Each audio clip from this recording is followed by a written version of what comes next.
Hey guys, this is just a quick little video to physically compare the Suunto 9 compared to the Suunto 5.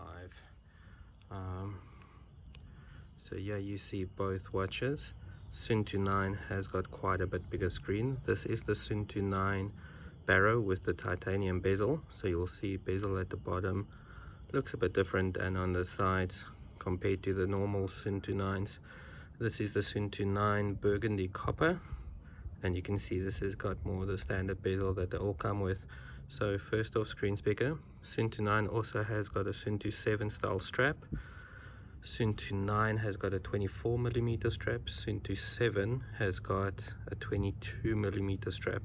Oh, Suunto 5, sorry. Suunto 5 also has the GPS sitting here where the Suunto 9 is built in.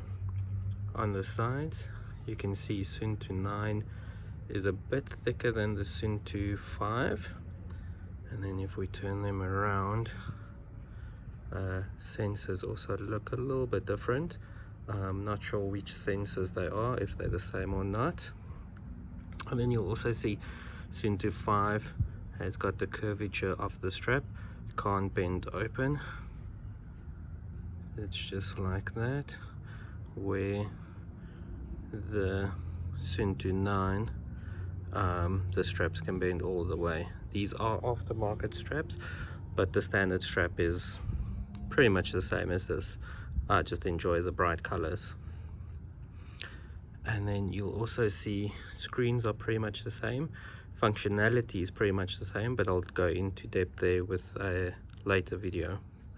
But yeah, just a quick look at the two. Suunto 5 also has 5 buttons, where Suunto 9 has 3 buttons but has a touchscreen. Then it's sideways,